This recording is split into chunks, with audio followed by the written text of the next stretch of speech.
இயேசு கிறிஸ்துவின் நாமத்தில் உங்கள் அனைவருக்கும் என் அன்பின் வாழ்த்துக்கள். வாங்க ஆதியாகமம் 18ஆம் அதிகாரத்தை வாசிக்கலாமா?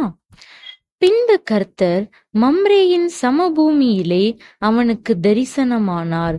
அவன் பகலின் உஷ்ண வேளையில் கூடார வாசலிலே உட்கார்ந்திருந்து தன் கண்களை ஏறெடுத்து பார்க்கும்போது, இதோ 3 புருஷர் அவனுக்கு எதிரே நின்றார்கள்.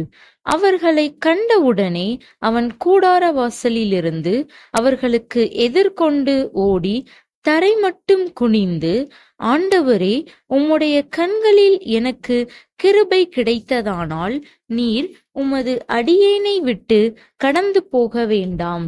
கொஞ்சம் தண்ணீர் கொண்டு வரட்டும். உங்கள் கால்களை கழுவி மரத்தடியில் சாய்ந்து கொண்டிருங்கள்.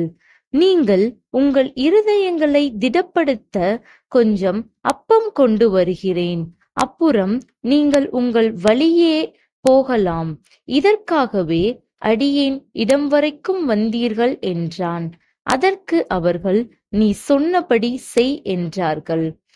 அப்பொழுது ஆபிரகாம் தீவிரமாய் கூடாரத்தில் சாராள் இடத்திற்கு போய், நீ சீக்கிரமாய் 3 படி மெல்லிய மாவு எடுத்து பிசைந்து அப்பம் சுடு என்றான். ஆபிரகாம் மாட்டு மந்தைக்கு ஓடி ஒரு நல்ல இளங்கன்றை பிடித்து வேலைக்காரன் கையிலே கொடுத்தான். அவன் அதை சீக்கிரத்தில் சமைத்தான். ஆபிரகாம் வெண்ணெயையும் பாலையும் சமைப்பித்த கன்றையும் எடுத்து வந்து அவர்கள் முன்பாக வைத்து அவர்கள் அருகே மரத்தடியில் நின்று கொண்டிருந்தான். அவர்கள் புசித்தார்கள். அவர்கள் அவனை நோக்கி, உன் மனைவி சாராள் எங்கே என்றார்கள். அதோ கூடாரத்தில் இருக்கிறாள் என்றான். அப்பொழுது அவர், ஒரு உட்பவ காலத்திட்டத்தில் நிச்சயமாய் உன்னிடத்திற்கு திரும்ப வருவேன்.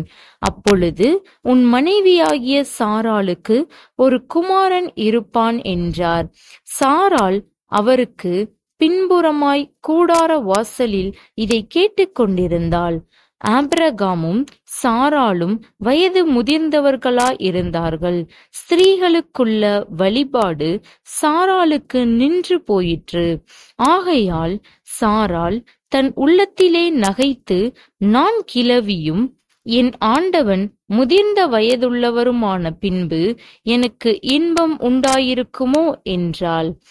அப்பொழுது கர்த்தர் ஆபிரகாமை நோக்கி, சாராள் நகைத்து, நான் கிழவியாயிருக்க பிள்ளை பெறுவது மெய்யோ என்று சொல்வானேன்? கர்த்தரால் ஆகாத காரியம் உண்டோ? உட்பவ காலத்திட்டத்தில் உன்னிடத்திற்கு திரும்ப வருவேன். அப்பொழுது சாராளுக்கு ஒரு குமாரன் இருப்பான் என்றார். சாராள் பயந்து, நான் நகைக்கவில்லை என்று மறுத்தாள். அதற்கு அவர், இல்லை, நீ நகைத்தாய் என்றார்.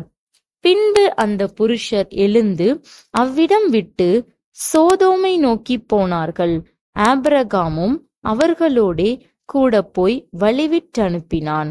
அப்பொழுது கர்த்தர், ஆபிரகாம் பெரிய பலத்த ஜாதியாவதினாலும் அவனுக்குள்ளே பூமியிலுள்ள சகல ஜாதிகளும் ஆசீர்வதிக்கப்படுவதினாலும் நான் செய்ய போகிறதை ஆபிரகாமுக்கு மறைப்பேனோ?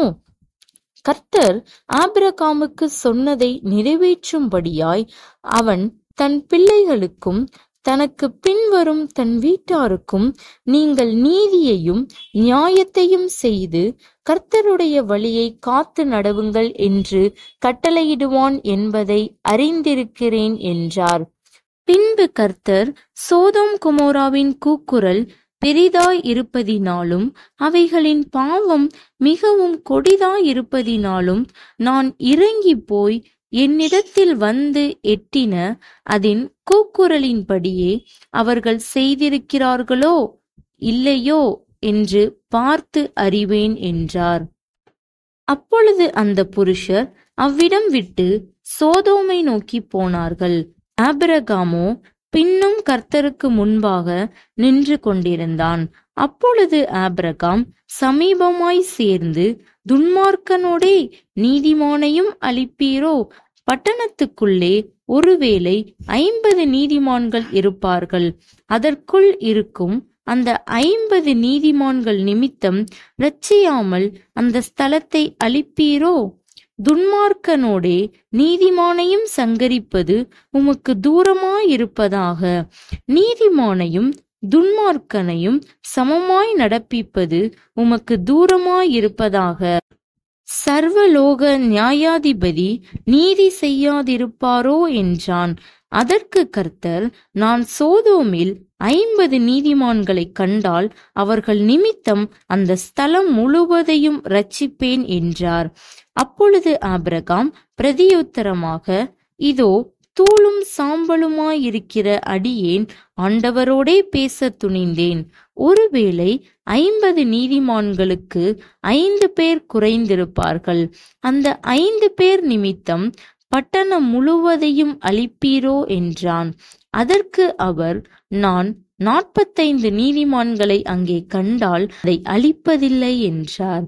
அவன் பின்னும் அவரோடே பேசி, 40 நீதிமான்கள் அங்கே காணப்பட்டாலோ என்றான்.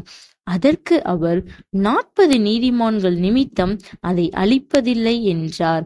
அப்பொழுது அவன், நான் இன்னும் பேசுகிறேன், ஆண்டவருக்கு கோபம் வராமல் இருப்பதாக. 30 நீதிமான்கள் அங்கே காணப்பட்டாலோ என்றான்.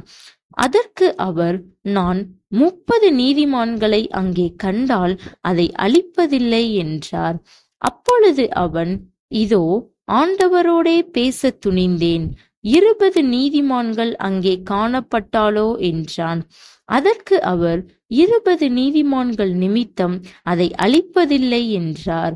அப்பொழுது அவன், ஆண்டவருக்கு கோபம் வராதிருப்பதாக. நான் இன்னும் இந்த ஒரு விசை மாத்திரம் பேசுகிறேன், 10 நீதிமான்கள் அங்கே காணப்பட்டாலோ என்றான். அதற்கு அவர், 10 நீதிமான்கள் நிமித்தம் அதை அழிப்பதில்லை என்றார். கர்த்தர் ஆபிரகாமோடே பேசி முடிந்த பின்பு போய்விட்டார்.